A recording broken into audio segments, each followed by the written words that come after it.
যেসব পিটুনিয়া ফুল হয়ে গেছে সেগুলো আমি সাইড দিয়ে ছেটে দিচ্ছি, কারণ সেগুলো ছেটে দিলে নতুন ফুলের জায়গাও হবে আর প্রচুর কুড়িও আসবে।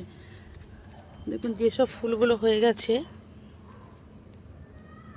সেগুলো এইভাবে আমি তুলে ফেলে দেব, যাতে নতুন ফুল আসতে আরও ফুল বেশি হয়।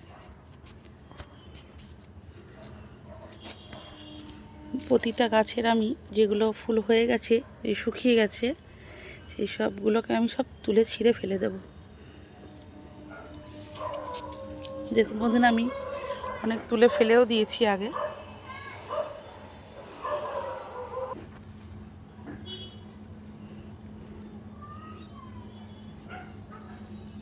বা কিছু সাদা পাতা থাকলে সেগুলোকেও ছিঁড়ে পরিষ্কার করে দেবো, যাতে এর তলাতে পরিষ্কার থাকে।